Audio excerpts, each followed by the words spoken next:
Hello, and welcome to today's episode of the How to Choose Happiness and Freedom Show. I'm your host, Lauren Foster, happiness teacher and founder of Be Happy First. And I am so happy today to have with me my sister author in the book, The Art and Truth of Transformation for Women, Kathy Sipple. And we just discussed it 15 seconds ago, and I've already forgotten your title, Community. Resilience builder. Community resilience builder. I love that. That's, it's resilient communities. We can take anything. We bend, we go with the flow, and we always come out stronger, right? Right, Right. exactly. So thank you so much for being with me. Oh, of course. It's my pleasure. I'm happy to be here. Right. So and when I send out an email to all of my people every morning to let them know what the show's going to be about. I'm like, I just, I love her. She does all kinds of different things. So we just picked this one thing Yeah, to talk about today. I'd be Yeah. happy to come back and we can explore another thread, but I will try to stay as focused as possible. You know what? We're going to go wherever we want to go. Well, we could probably talk for at least an hour about sociocracy. It's a big topic. It's a cool topic. So, yeah. So get us started, and remember that I'm coming from a place of almost complete ignorance as to what exactly sociocracy is. Yeah, well, probably you and 99 point something percent of the world's population would be in the same boat. Cool. I always seem to embrace these terms, that people are like, what is that exactly? So that must be my role in life, is just to bring these ideas forth and kind of be their cheerleader. But this is one that I have just fallen in love with ever since I got the first gentle nudges about it. And by the way, I have this rule from the universe. If the universe nudges me 3 times about a topic and I get that stirring, I'm like, I must do it. I must pursue it. And the first inklings that I got about sociocracy were a few years ago from an organization I really respect called the Mutual Aid Network in Madison, Wisconsin. And they dabble in, like time banking, which is another thing that I do. I won't get too into that today, but that's another thing that most people look at me like, what is that? A lot of Yeah, people don't know that. me too. And yeah. So we could go, we could talk about that some other time, but they nudged. And then a good friend of mine who's actually a member of the time bank, who's into all kinds of real interesting ideas, she asked me to go to a sociocracy training with her several years ago. Timing wasn't right. And then, for the last, I just want to kind of say what I'm coming into and where I've been. And then I really will get around to answering what is sociocracy, I Oh, promise. this is perfect. This is perfect. Okay, good. Well, I have been a social media trainer and strategist since late 2008. And I don't know that I really, had a plan to become that either. It was just kind of another social technology that bubbled up, and I had really practical and personal reasons to want to learn that and bring that forth. If you'll remember, in late 2008, we were just getting into, the big recession, and, there was a lot of stuff kind of hitting the fan. In my family, we had some health emergencies, and I just saw that social media could help build an online community. It could help us get information across quickly. And so I'd say the thing that bridges where I've been and where I'm going is that they're both what I'm going to call social technologies. So they're like social media. It wasn't like I was so interested in the technology. I was interested in the potential to knit together communities. And of course, Facebook, hello, Facebook, we're on your live program right now recording. So we appreciate that. And I think we're using it in such a positive way. And many do, but then there are the people who use it not for the ways that that tugged at my heartstrings that made me want to use it, right? But in any case, I remember 5 years ago telling my husband that in 5 years, I don't think I want to be doing this anymore. And he said, well, what do you want to do? I didn't know. So I was listening though for those gentle nudges, and sociocracy kind of hit me for the last and final. It was more than a nudge. It was like a really drawing me in, and a really deep invitation to explore it. And I couldn't resist. And plus my 5 years were up, and the company that I had been previously employed with that provided me the most of my income, actually a year ago today, was the last day that I ever did training with them. So that's kind of a good bookmark, or just a good, what do you want to call it? Just an interesting note that this would be the day that we chose is exactly 1 year from that day. So Wow. in any case, yeah. So Okay, what? so wait, but before, and I really do want to know what sociocracy is, but Yes, you just yes, said yes. so many good things that I want our listeners to really pay attention to. One, that you listen to your intuition and you let the universe talk to you and let the universe guide you. And, Kathy Sipple is wonderful and amazing, but we all have access to this, infinite intelligence that knows what is the next best step for us. And if we will just learn to pay attention and Yeah, listen, I then love that. yeah, then we're gonna go on wonderful journeys and learn wonderful things and have a great impact on the world. Every single one of us, we're all here for a reason. And so so yeah, do Thank this for you. yourself too. Yeah. Yes, All yes. right. So here I she is. love that. Yeah. Yeah, I really love to be kind of a way shower, but not that, oh, I'm so special that I'm doing it. I believe, just as you said, that all of us absolutely have this ability, this potential, and that it's just so tragic to me if people feel stuck and they don't listen to those inner, stirrings and follow that. Sometimes it is a little hard, like when you don't exactly know what is a sociocracy facilitator or consultant. You don't yet know that. Like I've been telling my mentor, I'll drop his name real quick. John Buck is who I'm really lucky enough to study with right now. And we just completed our first official training in mid-November. And he's actually the person who learned Dutch in order to bring sociocracy from the Netherlands to the English speaking world. And interestingly, I think he was doing that around 2008, kind of when I was, diving into social technologies from the social media kind. He had a nudge. He had a good job. I want to say he was in engineering with Boeing or something like that. But he's like, I like my boss. He's a good boss. But you know what I'd really like is to work at a place where I got to vote for my boss. Why is that not something that we get to do? We only get, employee reviews, but why does the power not also go up and around and everywhere? It just really bothered him. And then he was at a conference in the Netherlands and, probably just talking with people during a break or something. He said that very thing. In a conference attendee said, "Oh, Gerard Edinburgh. I hope I'm saying his name correctly. I'm probably butchering it." He's like, he's got this all figured out, and he happened to live in the Netherlands. So he said, "You've got to go see him." He did, and he saw that this was what he was looking for, and so he embraced it. And it turns out that while it was being developed in the Netherlands, it was simultaneously and independently, being developed in India.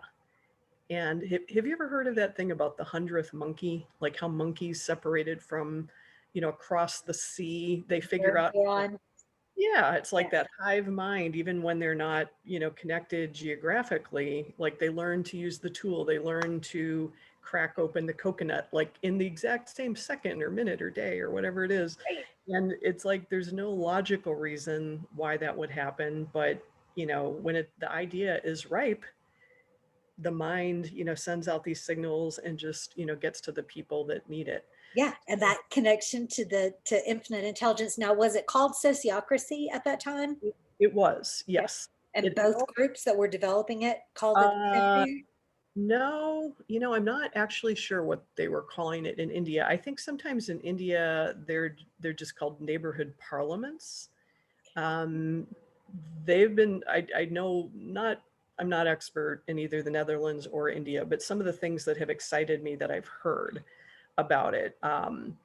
In India, they actually have children's parliaments, and I think they are showing probably the most promise of how to empower children. And in their schools, when they institute these children's parliaments, they don't sit by age in their classes, they sit by neighborhood. And so sociocracy, let me say what it's not. It's not socialism, number one. And when you hear ocracy at the end, it kind of sounds like democracy. It's not really democracy. It's rule by society. So demos is, my Greek and Latin are not so good, but anyway, it's rule within a community of people that know each other, that come together and focus with a common aim. So circles are very important in sociocracy. It's not really something that you can effectively do if you had a circle with, 100 people. That would be probably too many.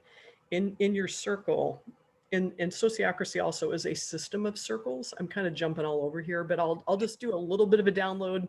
You can ask me questions on what doesn't make sense, and then we can kind of go from there. Sounds perfect. There's also this concept of double linking.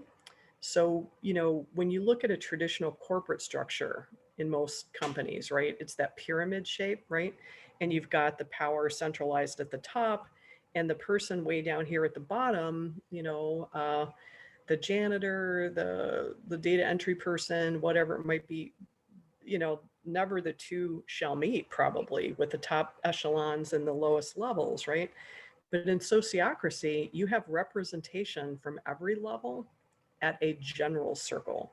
So likewise, you might have, a circle, let's say, of janitors, if you were a huge company and you happen to employ like a lot of janitors. Mhm. But you would also have representation from that top circle in the janitor circle so that they would also know what was going on. You'd have a janitor in the top circle, so you've got like kind of everybody represented. And the other, okay, so I said the common aim, that's very important, circles, double linking, and then consent voting is another really important aspect of sociocracy. So consent, fortunately or unfortunately, sounds a lot like consensus, and consensus kind of means everybody's got to agree. Yeah. And it's not, that's not equivalent. What consent means is that I don't have any big objection to what the proposal is on the table. So that's another sociocracy thing. During every circle meeting, you're always building an agenda around a proposal or more than one proposal. So anybody in the circle can bring a proposal to the circle to talk about. And the way that you talk about and shape the proposal in sociocracy is first it's presented by whoever had the initial idea. You go through a comment round, and every single person is invited to give comment. Not only invited, but really encouraged. You have to say pass if you don't have anything. And if you say pass and your body language is an eye roll, or your face looks scared or something like that, that's actually seen as an objection, and you will not be allowed to just simply pass. You'll kind of, the circle will probe you to ask you if they're doing a good job, what is really going on with you. It looks like you've got a comment. It looks like you're sitting with something. So there's really this whole element of embodied wisdom and decision making, and the members of the circle being accountable to one another to notice their quality of presence, to notice if they seem fully engaged and not distracted, and to notice the signals of the body that people are giving off. So anyway, there's a comment round and question round. So if people don't clearly understand the proposal, this is their opportunity to, ask a clarifying question. It's not yet time for objections, right? So you're just clarifying the proposal. And then the other cool thing about sociocracy is you've got different roles within the circle. So each circle will have a primary facilitator, and there will also be a note taker that is responsible for taking down, kind of, or creating the shared memory of the group. So carefully listening and synthesizing what's going on, what's being said, and constantly shaping the proposal to see if they've got what each speaker has said, to modify the proposal as we go. Okay, and then I feel like there's another, and then there's a representative also. So with all these different circles, if you get to a big and complex organization, there can be quite a lot of circles. And I already told you about the double linking. So the representative aspect is the one who notices what's going on with this circle and is willing to sit in another circle and be that communicator across circles. So those three roles are all elected by the circle members, and that's just a beautiful process in and of itself. Um, anyway, back to the proposal. So somebody has brought a proposal. We've had a round of questions. The note taker is synthesizing, the questions and the ideas as they go. And then finally, when everybody agrees that everyone's feedback has been synthesized into the proposal, the facilitator will ask, are we ready for an objection round? And with that, people are invited to, if another round of commenting is needed, that can also happen. So it's not a strict linear process. Sometimes very complex things might take more than one round of commenting to synthesize it and get it right. But finally, when you're ready for the objection round, what the objection round means is not that I 100% agree with every single aspect of this. It's something I can live with. I don't have any huge objections. It's good enough for now, and it's safe enough to try. So we can say that we can move forward without it being perfect, as long as it doesn't hurt anybody, and it's something that we can re-explore the next time the circle comes back together and is open to constant iterations of constant improvement and feedback. So that I So, just said a lot. yeah, you did. Let me pause there. Yeah, no, that's awesome. So in that situation, does everyone need to agree, yes, this is good enough? So if one person says, no, I can't get behind this, does it get tossed out? Then what happens? Well, it doesn't get tossed out, but if you have something in your body that just says, I cannot live with this, this is not good enough for now, this is not safe enough to try, then it really is your responsibility to speak up. It's not at all encouraged that you just sweep that under the rug. Mhm. It's amazing how welcome objections are in this process. When you're trying to get to consensus, you think of like the jury, the hung jury that's like, oh my gosh, we've been in here for weeks, we want to go home. Right. That's not really the vibe that you get with objections. Like usually when you're gathered around a shared aim, and again, that's the socios, it's the social, the society. So it's people that you come to trust, basically, because you're interacting with them in this really kind of vulnerable and transparent way. You really trust that if they have an objection, the circle needs to listen, and there's wisdom there that's not being addressed. So basically, one of my other teachers, Monica, she was not my teacher in this training, but she's been very instrumental. She's John Buck's partner at Governance Alive. She was a founding partner. She compares it to broccoli. She's like, I really enjoy raw broccoli. It's, pretty good. My favorite way to eat broccoli is kind of crisp, tender, steamed. And that's, very fine. I like that. If it gets to mushy broccoli, I'm not going to eat it. So, so like her preference, you can have preferences. Well, I would prefer that the proposal be written this way, but she can either eat the raw broccoli or the steamed broccoli. And even if it gets like slightly beyond what she likes, she's not going to not consent to eating it. But if it gets to mush, she's like, I'm sorry, that's going to be composted, or, somebody else can have it. I don't want any part of that. So we have our limits, so we're looking at, can I consent to that? Is it within my range of acceptable? That's the litmus test for, can we move forward as a group together with this decision? Okay, and everyone said, I can see the beauty in this because, and the peace. If everyone had a part in making a decision, then there's no objections later on, and there's no resentment later on because, Exactly. like we're all in this together for real, right? Exactly. It's Okay, so true. It's so true. And until you experience it, I'm glad that you're kind of almost feeling it just by my yeah, description. Most people can't get it because it sounds too theoretical, but if you can imagine yourself in that circle and how that feels when you're really heard and where your objections are really embraced and people trust you, it is a beautiful feeling. And just what I also love is that they say, if you don't feel like celebrating at the end of a decision round, then there's probably somebody still sitting with an objection. Mhm. You know, if everybody's not like hands in the air, woo, happy emojis, or if you're in person, like hugging or popping the champagne, you're probably not to a true consent decision.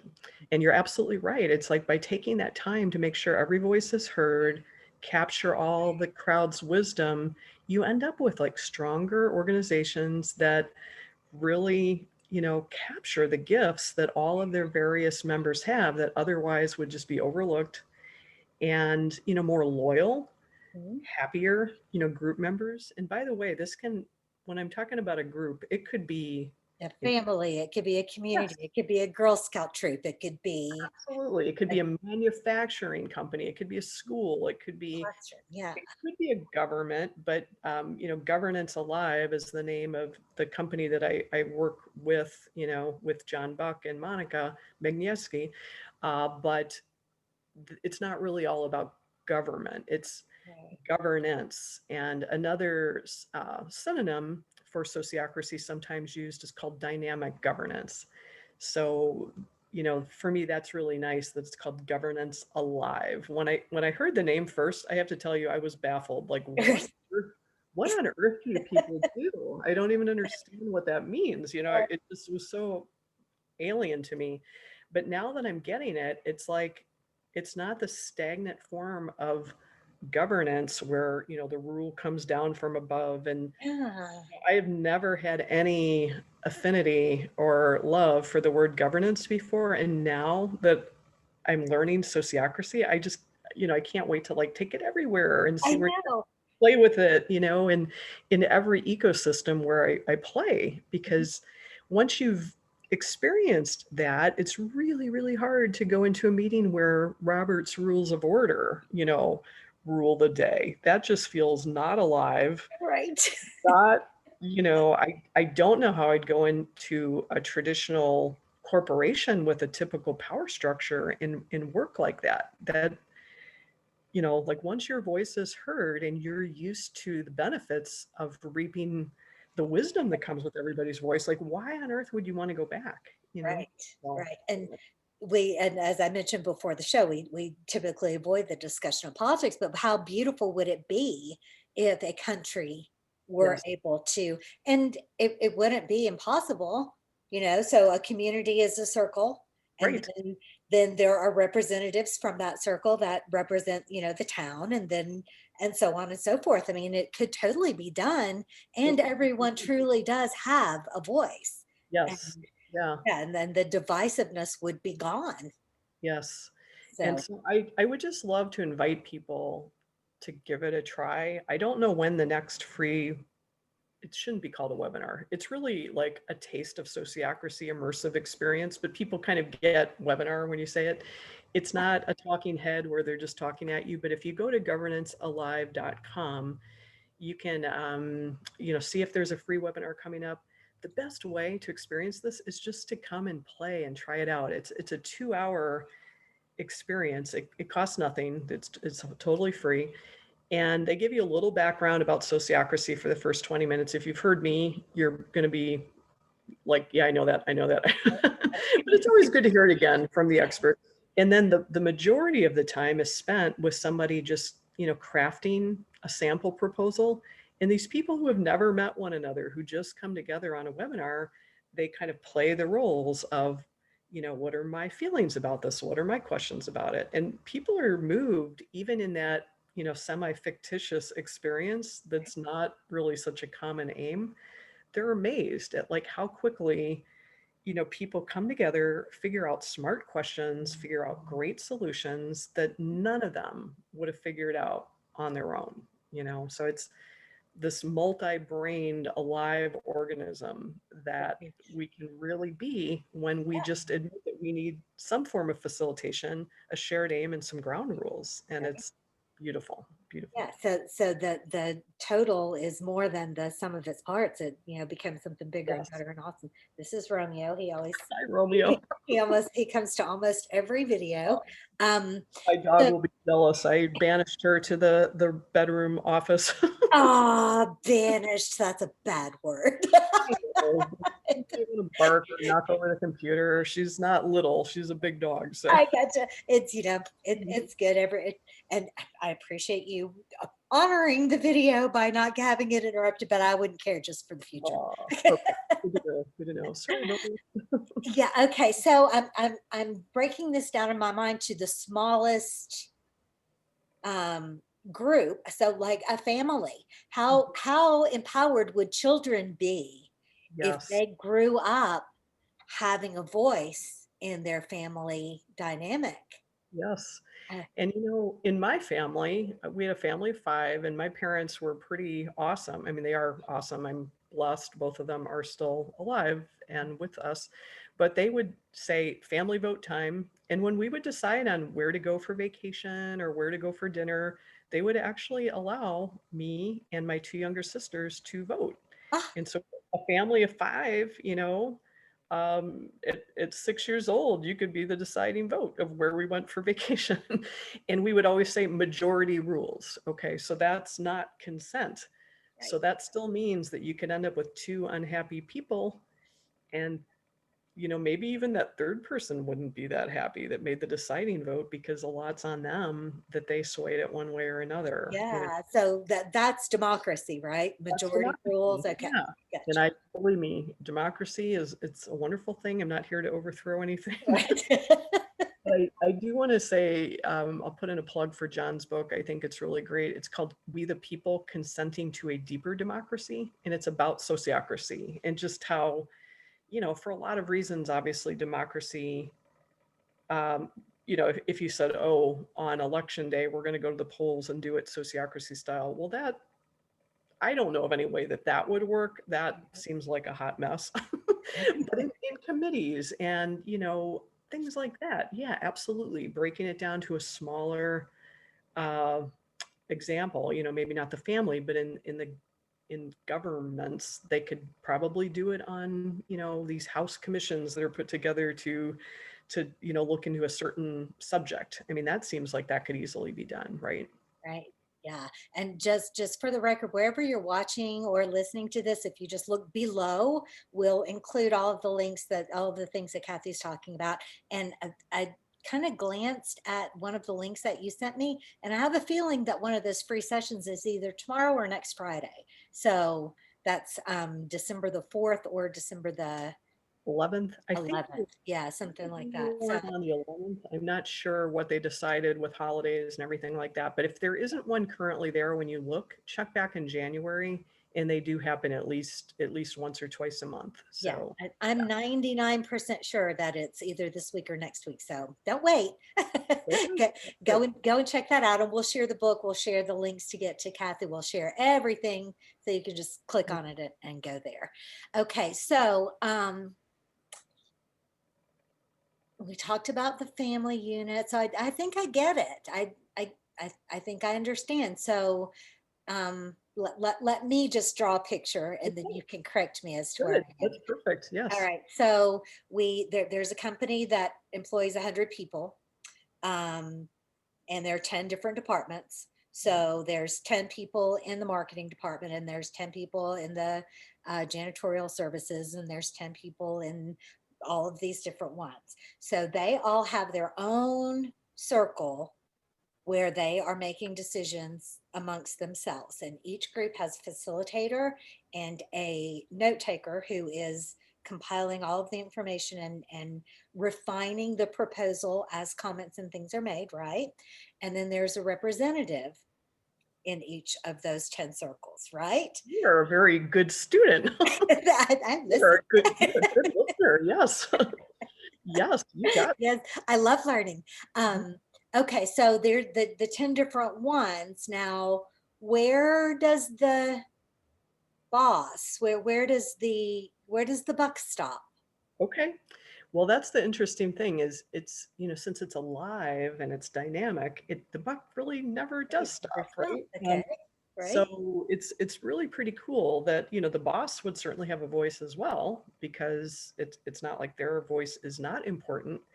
Um, they're not equal to everybody, but they have equivalence in a circle. Nobody's vote counts more than anybody else's. So Okay. So uh, what circle say the CEO, what circle right, would he be in? there's generally a, and I'm still learning, quite frankly. I haven't gotten to this part of my studies, so I'm saying Okay. this more from observation than being an expert. Okay. I'll talk more about that in a second, but at least in Governance Alive, I'm lucky enough to participate in several circles. I get to participate in something called the General Circle, which, I would say that's probably one place the CEO would likely pop up, is just kind of general, taking a look at the big picture. Now, they're not a huge organization, so we don't have endless circles. We don't even have 10. Right. But, the general circle, it's got basically representation from all sectors, and then there's another circle that I'm in called the top circle, and that's got a little different focus, where they were changing more from a consulting organization to a training organization, because they really kind of felt this impetus to say, you know what, when we're consultants, we can be tied up with one company for a year. And Right. then how much are we really transforming the world? We transform that company, Mhm. but we need to deputize people to know what we know and to be experts at this so they can help us really transform society. So the top circle really was about how do we make that pivot to be consulting and move to training. So I've been lucky enough to play a role on that. And then I'm in another circle called the growth circle, that's about how do we grow this little seedling of a training institute and do it sustainably, so you don't just like let go of all of your income from consulting and say, we're just going to do training, because it takes a while to get the students and to find your people. So it would be foolish, to do that. So anyway, I get to play in three different circles, and I think I'm only a representative from one, where I represent the growth circle at the general circle. So whatever the group calls it, but I would say you probably, if you were starting it, my guess is you would start with a general circle for your very first one, and Mhm. you would have your CEO there. Okay. And maybe in a big company, you'd have like a C-suite circle or something like that, and representation. The rule basically is, again, if there's any expert out there that can comment, if John Buck listens to this later, or Jess Allen, I need to give her a big shout out. She actually found me. I want to give a shout out to social media, because I updated my LinkedIn to say community resilience builder, or this crazy title that I made for myself, not sure of how I was really going to live into that. Right. Wouldn't you know it, she Googled, or she looked up on LinkedIn search, I think something like regenerative economy, resilience, good at social media. And she said, you were the top person who showed up. So she reached out to me, and I got this great opportunity because I had the interest in this current, career that I'm driving toward, and the background that I came from. So I just love that. So I am still learning. And Jess knows this a bit better than I do. She's absolutely fabulous. She gets the real nitty gritty, and I kind of like ride the wave and then go, wait, what just happened? Right. I need to like actually write this down, or observe and pay attention. But I've been working with them since about July. I met them a few months prior to that, but have been really immersed in it since July, and it's been a game changer, really a game changer. It's so cool. So, I want to encourage everybody to learn more about this and look into it. And I'm reminded w- some of my favorite books are the Earth Children series, I the don't know that. Planet Sounds of like, the Cape Air and the Man of oh Earth, yes, and all of those. okay. Yeah. That I do know. I didn't realize that was a series though. Okay, cool. Yeah, so there are like five of them, and she does such an amazing job of just kind of exploring the evolution of community and status, and how the people who are able to wear a lot of beads on their clothing is an indication of wealth, because they've done a good job of providing for themselves, and so they have time to sit and spend on crafts and things like this. Well, in one of these particular caves, they call them, this community, they were just kind of special because they allowed every single person in the camp to have a vote, no matter how high or low their status was. And there was a man in their cave that came with very, very low status, and was just kind of a loudmouth, discontent, and but he was still given a voice. Mhm. And through that whole process, he changed. He felt that respect of having a voice and being heard, and became one of the most valued members of that cave because they respected him first. Yeah. So I respect you, and then you suddenly want to earn my respect, and it's yeah. So Okay. I'm gonna have to re-listen to that I say listen because I do so much on Audible these days. yeah, But read, listen, whatever. But I'm definitely going to take a deep dive into that. And I want to say, I'm really glad you mentioned that too, because, somebody might hear this and just think, you know what? This is not new. This is like indigenous wisdom that's been around. This is like what people did before things got complicated and we had other systems, which is very likely true. right. I just think it's both fortunate and unfortunate that it's got this other name, but it's now recognizable, it's, codifiable. Mhm. But I just, I want to give deep respect to all the indigenous wisdom that brought forth, circles and this kind of like more peaceful existence Yeah.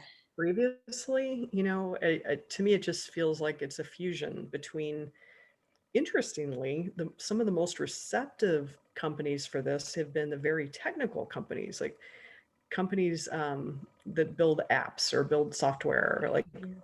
the teal companies that know about agile, that like, hey, it's going to break.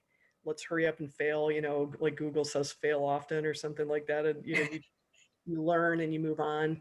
And then very interestingly, like we've been working with a lot of blockchain organizations, like in the cryptocurrency space. Oh, okay. I knew nothing about this. Yeah. Nada, nada. Like just yesterday, I bought my first cryptocurrency to try to understand it better.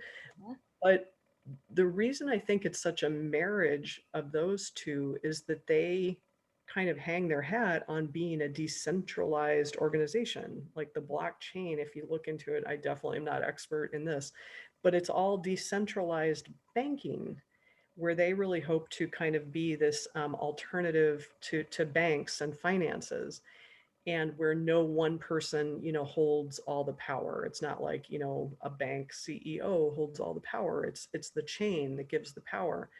And so when they're not run on a governance system that models what they're supposed to be about, there's this cognitive dissonance there. And so when we have come to them and said, we have your governance answer, it's just been really cool to hear CEOs of some of the top 10 blockchain companies like referring to this, like the savior, John Buck, that's coming. He's going to show us how to do governance and how to, have consent voting. And so I'm just so excited for 2021 to see where this Yeah. leads and, what role I get to play in it. Whatever role I get to play in it, I think will be super exciting. And Yeah, and it's so optimistic feeling. It's so hopeful feeling, yeah, you know. And it is. I feel like our world just got too big too fast, and we just kind of forgot how to relate to one another. And Yeah. yeah, okay. So you were also the one who mentioned the movie Social Dilemma to me. But and I don't know why, but it just kind of Which feels like movie? Which one? Social Dilemma, Social that Dilemma? Did the documentary. I don't remember that. Well, you tell me. Was No? it not you in the group that was talking about Social Dilemma was the Netflix documentary that's talking about that it had all the creators from YouTube and Google Okay. and I did watch that somewhat recently, but yeah, I probably watched like so many other things since then. I don't remember the details. right. I'd have to jog my memory. Sorry. Yeah, no, well, it's just about how they knew what they were doing when they created all of these ways of molding our minds and getting us to behave in certain ways. But Mhm. then they went, oh crap, what did we do? This is, and how, people, our millennials especially and younger, are really being led on a path of, addiction and um, narcissism and lack of self-image and all of these things that are just really kind of wrecking lives by Yeah, abusing social media. So yeah. um, Yeah, and it's just so sad to me in a way because again, it's a social technology, and I think there doesn't have to be anything inherently wrong with it, but yeah, it's like I just something in my heart was kind of just sinking these last few years, and I'm like, I know I need to move from this to my next thing. And at the same time, I mean, I've told you when we have worked together, a little bit, I still get really jazzed up to help people who are trying to do the right thing and to build community and to Yeah, but bring great. yeah, and social media will be very important for spreading the message of sociocracy. We Yes. can't toss the baby out with the bathwater, you We're know? doing it right now. We're doing it right now. It's all very meta, right? Yeah, yeah, Yeah, exactly. So yeah, I know I kind of would tell people when I first started, teaching this stuff in 2008, they'd say, oh, it's the, like some people even said it's the work of the devil or it's evil. I'm like, is a phone evil? You could call somebody and tell them, I hate you or make a prank call, or you could call, your mom and tell her that you love her. It's a phone, it's a tool, but there are a lot of, yes, like data gathering and things beyond that, you know, it's not like you're working it in a vacuum, obviously. So anyway, I'm not, it's like when you're on the rings, what do they call that? I've never done this in real life, but in the circus when they're like grabbing one and then they go to another, I'm yeah, not letting go of it completely. I'm definitely working with a net to still have that there. But, really by 2002, it is my hope to have completed all 7 modules of training and gone through all the practice so that I can be a consultant that would either be brought into a company to help them move from whatever their governance structure is into a sociocratically led company, or to train other people. That might even be additional training beyond the 7 modules. But, that's what I really want to do is, you know, help bring this legacy forth. Because if it's just 2 trainers in the world who can do this, right, that's very many. right. It's not. I'm, so I am very excited. I'm going to put this intention out there, that modules 3, 4, and 5 are being offered in Greece next summer in June. And I would not get on a plane today. No way. I'm not doing it with COVID, but it is really my hope that, whatever vaccine or air travel, it'll all be safe to do. Because if I do that, then I'll only have 6 and 7 to finish up. And I plan to do that by March of 2022. So I 2020. can see it. It's feeling like a tractor beam. I'm in the pull and I have this momentum. I have a passion for it. And I hope that I'll find other people who want to join me either in my own cohort, or, who really feel motivated that like I told John Buck, this was not something in my 8th grade career day that was an option. Like I was interested, who knows what they're going to be in 8th grade, but this was not an option, but neither was social media trainer, right? So this is kind of a new and emerging consultancy that I feel like is really going to be needed. But right now, I'm getting the same looks like I was about Twitter in 2008, that people just thought it was stupid. They thought it was a fad. They didn't think that they needed to learn about it. Right. Of course, it ended up being, huge. And this, I feel like, has that absolute same power and potential. And so we need the people who want to do the good things with it. And I honestly don't know how you could do a bad thing with it. Right. You know, that's kind of nice when I think about it. And yeah, and you can't say that about very many things. Yeah, that's true. So It's really, I, of course, want to jump on board with you, but every single week I want to jump on board with all of my guests. Like, oh yeah, I want to do that with you. I want to do that with you. I'm kind of the same, but this one is pulling me more. You This are one feels right. like it's my jam. It's And my thing. Mhm. Greece in the summer has a nice ring to it too. So In an eco village, yeah, with organic food. yeah, we're definitely going to talk more about that. Okay, there's room for a few more, not too many. It's going to be a very small training, and I just feel so privileged that my spot is secured. And again, just I hope it's safe enough to do, because this just feels like something that needs to happen. Yeah, And also, I need to go to Greece. I need something exciting and fun to look forward I'm to. totally with you. I'm Yeah, totally with yeah, yeah. I mean, I love my home. I think we've been doing this extended staycation about as well as anybody, can expect to, but I definitely need to look for some bigger adventure, the light at the end of the tunnel. Right. I'm right there with you. And, my normal lifestyle is socially distanced anyway. I'm out in the middle of nowhere with just these critters. And so, um, it, my outings are very important. They're my only, contact with the world. I could turn into a complete hermit. I'm glad you mentioned that actually, because when I started working with Governance Alive with John and Monica, their mentor is in Austria, and she started like seeding her sociocracy, which she called centers, in real time in person trainings. And she had done that, so that was her model, and she couldn't really understand, well, why are you not doing these in person? And we were just in a whole different stage of like lockdown than Austria was at that time. I don't know currently how Austria is doing, but we had to do this training online or else just wait until COVID was passed. So if they would have only done it for in-person people, they would have only offered it to people in Washington, D.C., which is where they are. I'm near Chicago. Mhm. So in a weird way, this is the gift that COVID has given me, is to be Ah, part of this community that includes, DC and Puerto Rico and Austria. And in my cohort, there were people from Sweden and, Colorado and Oregon. And yeah. it's like, so if we're getting really good at doing this now, it's just going to make when we can be in person all the more special. Yeah.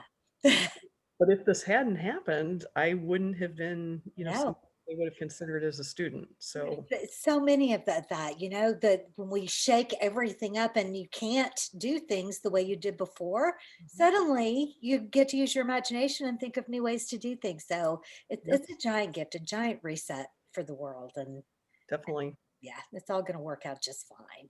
I think All so. right. Well, is there anything else you want to add about sociocracy? Anything that we didn't cover? So that to sum up, go and get involved in one of these free trainings and learn more about it, and maybe consider hooking up with Kathy and learning ways that you can become a trainer or follow through with that more and Mhm. other opportunities, and or just introduce sociocracy to your family or to your book club.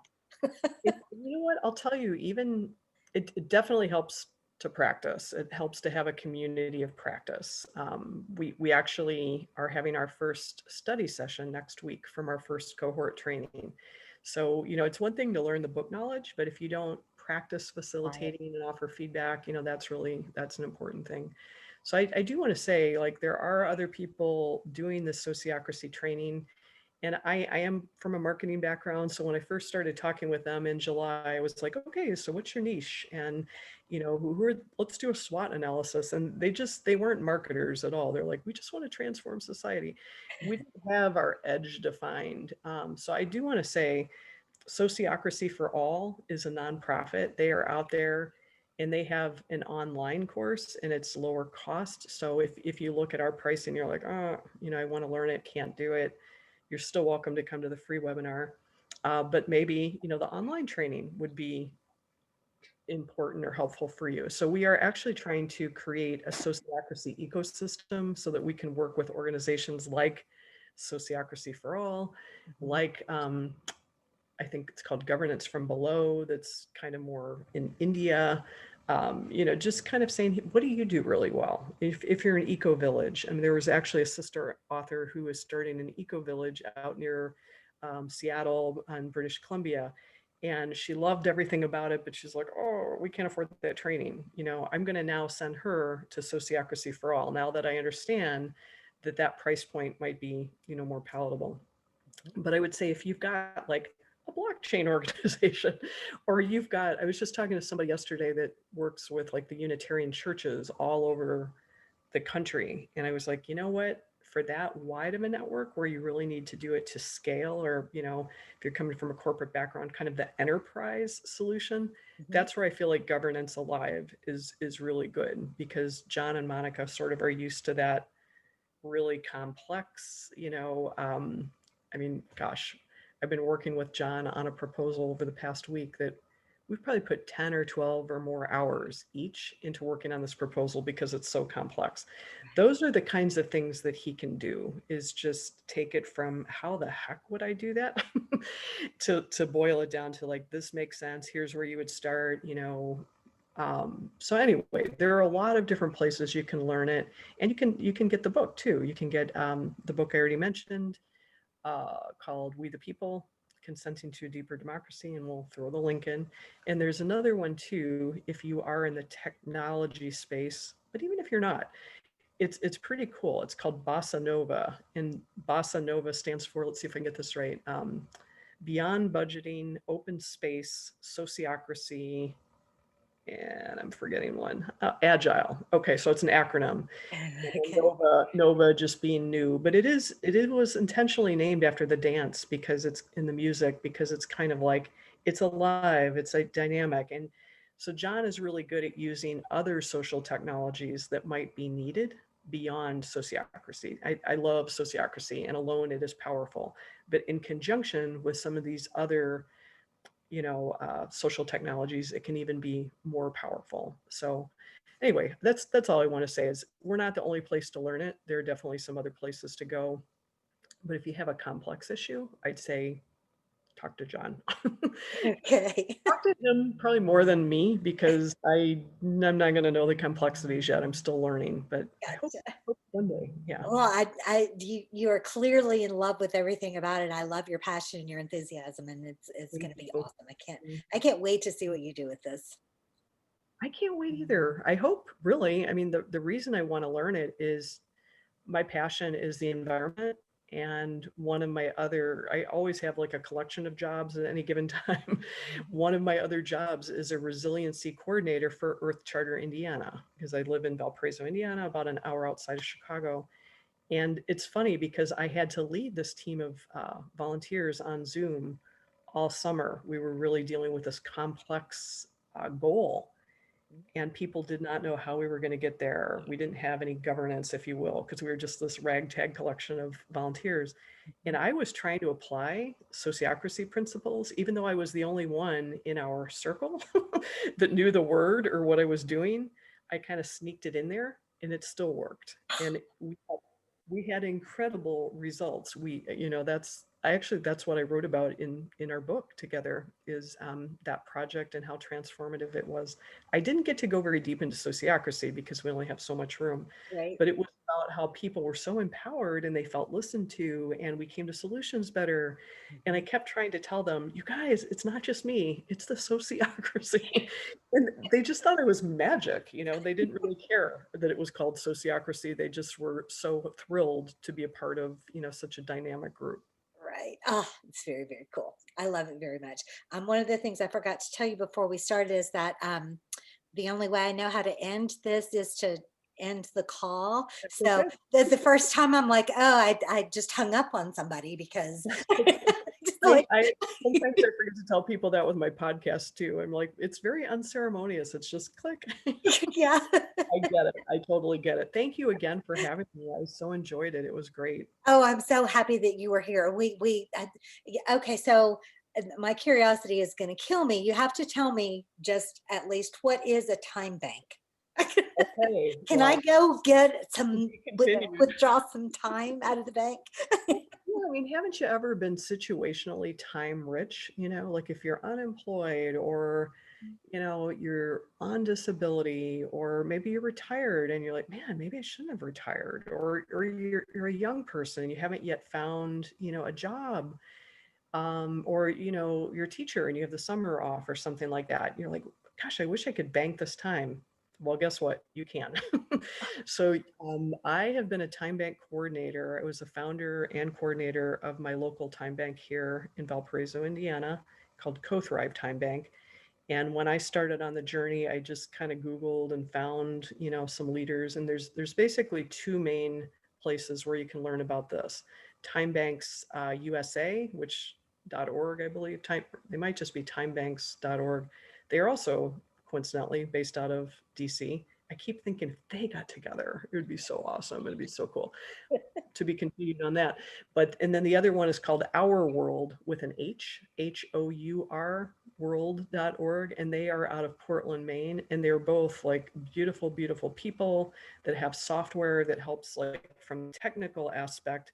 And then they also have different systems of support to help people get some training and understand this. But basically, to answer your question, it's where people exchange services with other members and no money is paid. So sometimes people say, well, isn't that just bartering? But with bartering, you have to find the person who wants what you have. With time banking, it's a lot more similar to the experience of just spending money. Because if I paint your bathroom and it takes me 6 hours, I don't really need to shop around and figure out, well, Lauren, what are you going to do for me for 6 hours? Or what are you going to do for me that's equivalent? I just simply bank the 6 hours, and then I can spend those 6 hours with any other member that may not be you at all. I could get a massage. I could get 2 1-hour massages if it wasn't COVID time. maybe right now I could get help with a website instead, or I've had people do grocery runs for me. I mean, Oh, COVID hasn't really slowed down in our time bank. People helped me when I was converting my front yard from lawn to native plants and raised bed gardens for food. I was trying to get creative. I had about 200 hours stored up. So I was like, I need to spend this down. I So I am had, so glad I asked. I love this idea.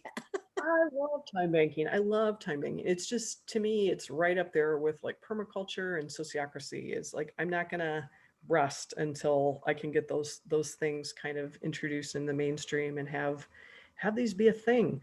I Yeah. actually bought a domain recently called Currency Fluid, because it's like there's cryptocurrency. I'm learning about that now. There's time banking.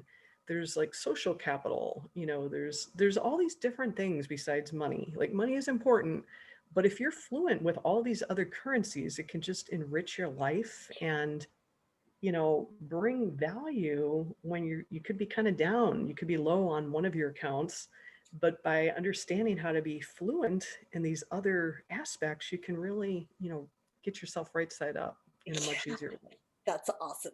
Awesome, Yeah, awesome. Amazing interview, Kathy. Thank thank you you. It so was much. very fun. I I have had so much fun. to think about I and feel like so much to share. Say it again. I feel like celebrating, so Yes, that's a good outcome, yes. right? Me too. If you have a hole in your schedule, I would love to come back and talk about time banking or, whatever else you want to talk about. I love talking to fellow sister, I should say, thought leaders. And I think our group of authors is just so fun. It's Amazing. It really, really is. Yeah, we will yeah. definitely do it again. Most Okay. definitely. All I'll right. have, And I'm going to I'll be keep the back. And yeah, conversation. and I'll be emailing you. You just stand by. Sounds good. Sounds I might good. actually do not know who my guest is next week, but it will be amazing as it always is. As always. Yes, of course. Yeah.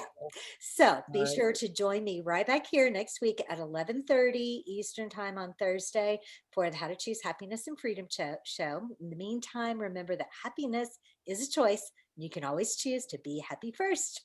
I'll see you next week. Thanks, Bye-bye. Kathy. Thank Bye. you.